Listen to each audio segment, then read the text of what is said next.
स्वागत है आपका मेरी एक और न्यू वीडियो में। तो आज हम देखेंगे हार्लन कोबेन शेल्टर एपिसोड 1। तो चलिए शुरू करते हैं।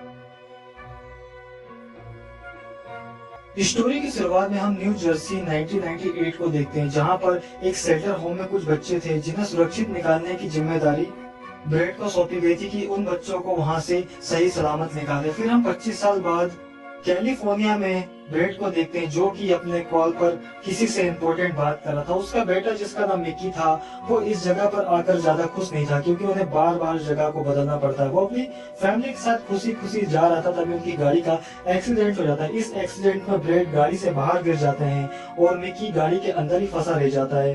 कुछ देर बाद वहाँ पर एम्बुलेंस पहुंचती है, जहाँ पर ब्रेड को ऑक्सीजन दिया जाता है। स्ट्रेचर में लेटाकर ब्रेड को वहां से हॉस्पिटल ले जाया जा रहा था। 4 महीने बाद हम मिकी को देखते हैं, जो कि अपनी बुआ के साथ में उन्हीं के घर में रह रहा था। मिकी का आज पहला दिन था और वो स्कूल जाना शुरू कर रहा था।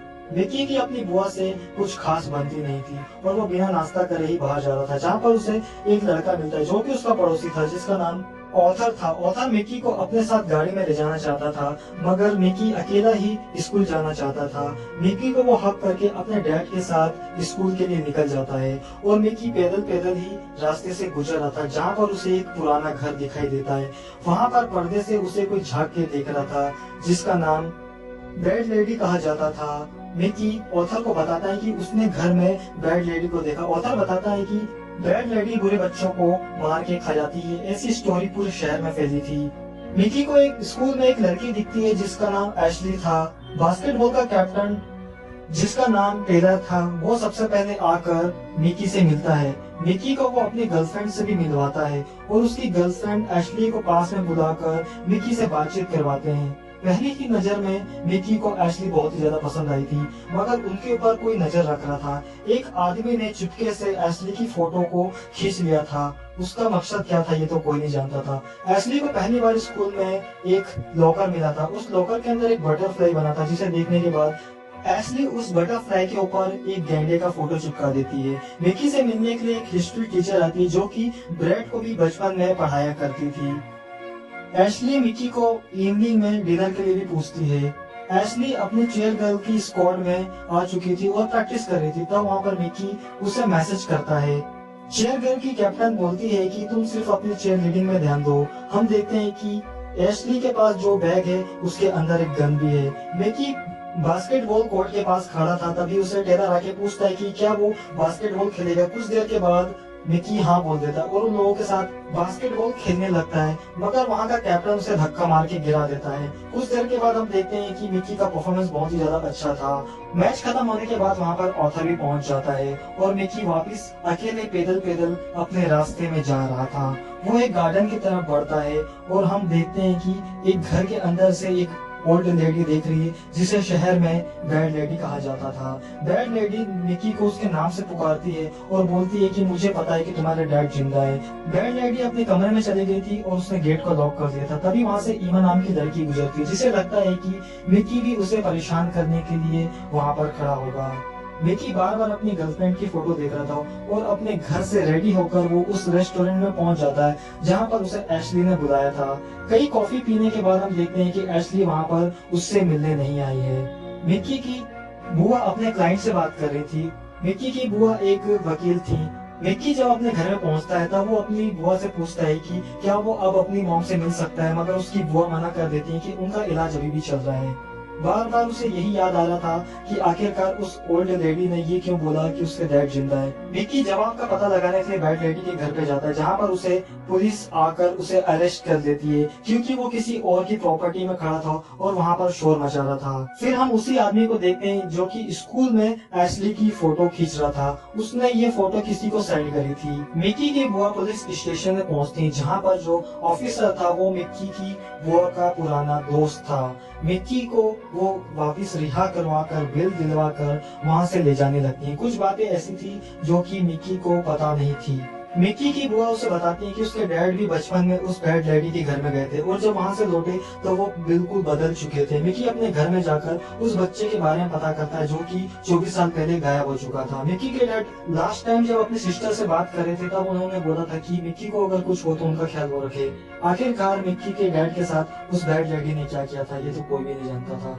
मिकी अपनी क्लास में पहुंचता है तब हम देखते हैं कि ऑथर की फाइट होने वाली थी, तभी बीच में मिकी आकर ऑथर की फाइट को रोक लेता है। मिकी जब अपनी क्लास में था तब उसे आज एशली नहीं दिखाई दे रही थी और हिस्ट्री क्लास में उसकी हिस्ट्री टीचर एक लड़की के बारे में बताती हैं जिन्होंने 80 बच्चों को बचाया था शेल्टर से। मिकी जब अपनी क्लास से निकलता है तब वो रिचल से एशली के बारे में पूछता है, मगर रिचल बताती है कि उसने एशली को नहीं देखा। ईमा जिस डेस्क में बैठी थी वहां पर एक लड़का आकर ईमा को परेशान करता है। ईमा उससे बदला लेने के लिए उसके पैंट में चॉकलेट लगा देती है। ईमा के पास मिकी आकर बैठता है और कुछ देर बाद ऑथर भी वहां पहुंचता है। ऑथर को वो बताता है कि बैड लेडी ने कहा था कि उसके डैड अभी भी जिंदा है। इस बारे में जानने के लिए मिकी वापस उस बैड लेडी के घर में जाता है, मगर वहां पर ईमा और ऑथर भी पहुंच चुके थे। इन दोनों को इस खतरे से दूर रखने के लिए मिकी खुद अकेला उस घर के अंदर पहुंच चुका था जहां पर वही गाने बज रहे थे जो कि उसके फैमिली वाले सुना करते थे। ऑथर और ईमा को एक आदमी पकड़ लेता है और ईमा ऑथर को किस कर देती है। मिकी को उस घर में वही गैंडा दिखा था जो कि एशली ने अपने लॉकर पे लगाया था। अब उन लोगों को लगता है कि एशली के बारे में जानने के लिए उसके घर में जाना पड़ेगा। जब सभी लोग एशली के घर में पहुंचते वहां पर बहुत सारी पुलिस पहले से ही मौजूद थी। मिकी उस घर में दाखिल होना चाहता था मगर पुलिस ऑफिसर उन लोगों को गिरफ्तार कर देता है। उस घर की ओनर से जब मिकी एशली के बारे में पूछता है तो वो लेडी बताती है कि वो तो एशली को जानती ही नहीं है। ईमा के बॉडी में एक टैटू था जिसमें की तितली बनी हुई थी।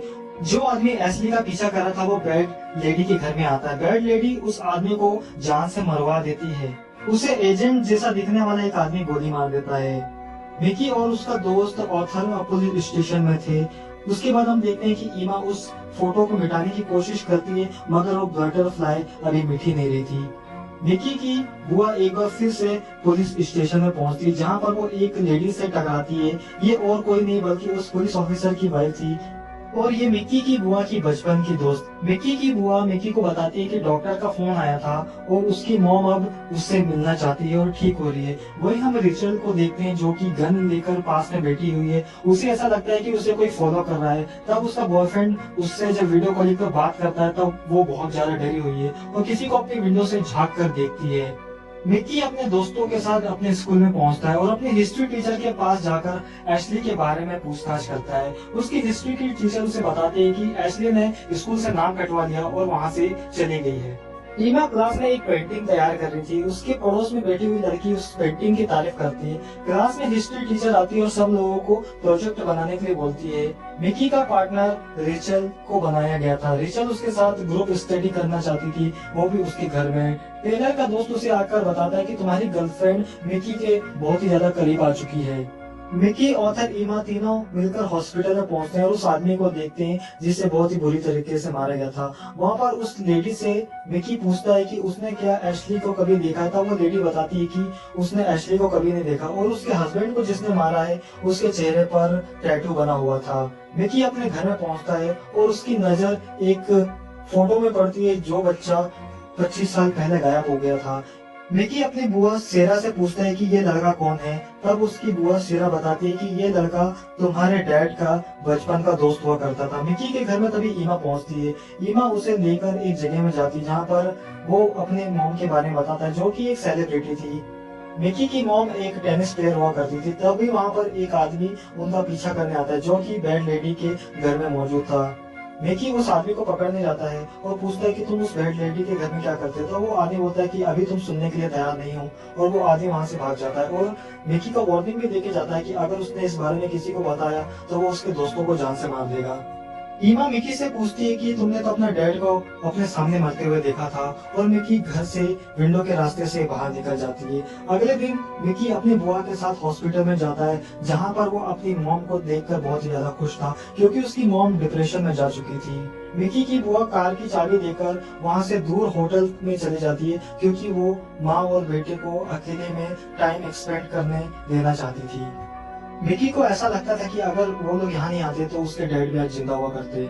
हिस्ट्री की टीचर अपने कमरे में जाकर एक बॉक्स खोलती है जिसके अंदर हमें एशली की फोटो देखने के लिए मिलती है। आखिरकार वो एशली को कैसे जानती थी और उसकी तस्वीरें उसके पास क्या कर रही थी।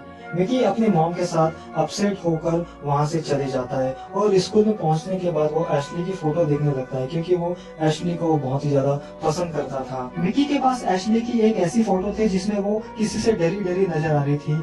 ये फोटो रिचल ने भी खींची थी। रिचल के फोन से एक फोटो मिलती है जिसमें एक टैटू वाला आदमी मिलता है। टैटू वाले आदमी के पास ईमा लेके जाती है जहाँ पर टैटू वाला आदमी बताता है कि वो इस आदमी को नहीं जानता कि ये कौन है। ईमा ने एक टैटू बनवाया था जिसका कलर अभी तक नहीं उतरा था। ये परमानेंट टैटू नहीं था, फिर भी इसका कलर अभी तक नहीं उतरा था। मिकी जब अपने घर में पहुंचता है तब उसे एक टेप सुनाई देता है जिसमें हॉस्पिटल से कॉल था और बताया गया था कि मिकी की मॉम हॉस्पिटल में नहीं पहुंची। मिकी अपनी बुआ को लेकर उस जगह पे पहुंचता है जहां पर उसकी कार पार्क है।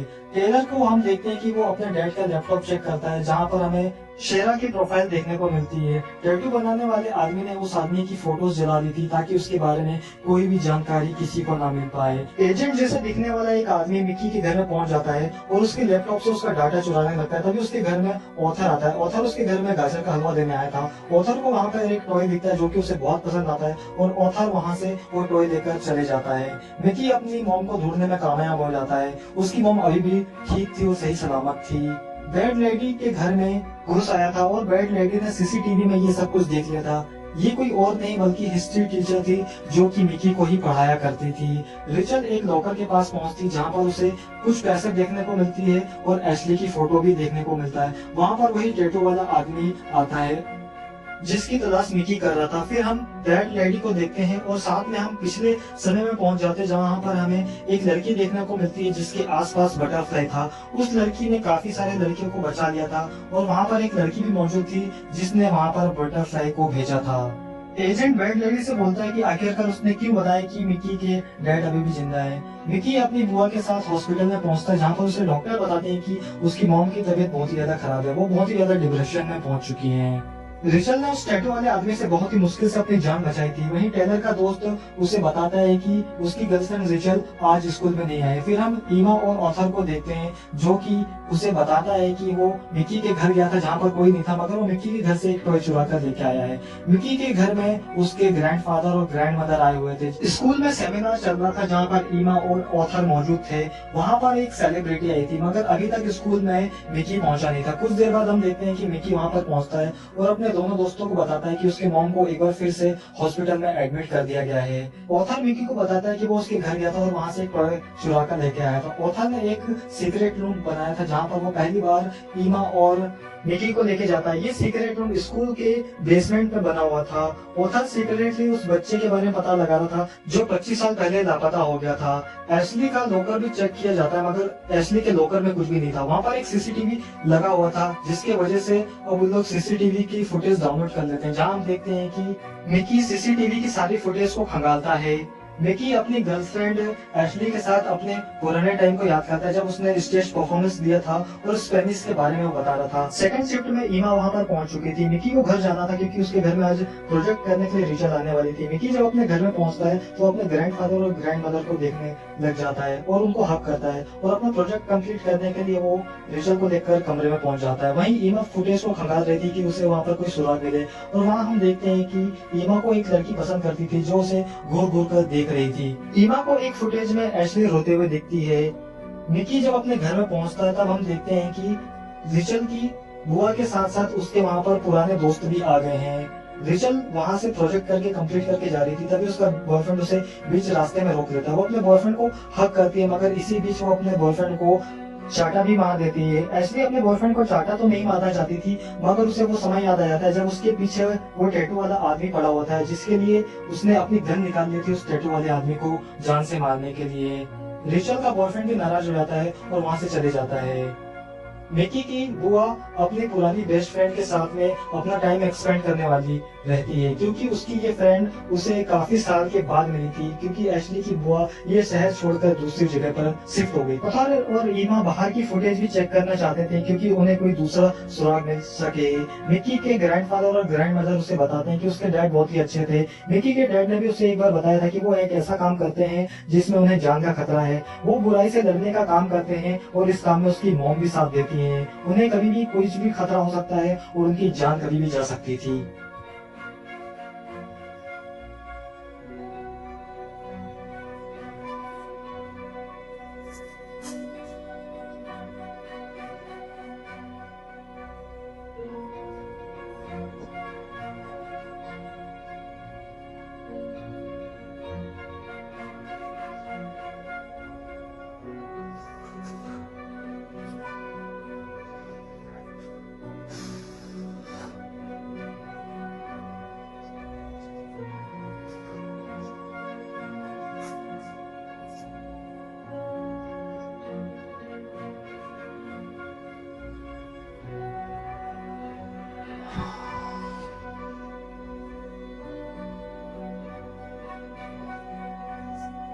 मिकी बैड लेडी के घर में जाता है, जहाँ पर बैड लेडी उसे बताती है कि ये वो घटना है जब बताया जाता है कि 44 लोग को उस बच्ची ने बचा लिया था, मगर ऐसा कुछ भी नहीं था। उसमें से सिर्फ 6 लोग बचे थे और उस बच्ची को कुछ न कुछ जादू करना आता था कि सारी तितलियां उसी के पास थी। और ये एक कड़वा सच है कि इसमें सिर्फ 6 लोग बचे थे और बाकी सब मारे गए थे, क्योंकि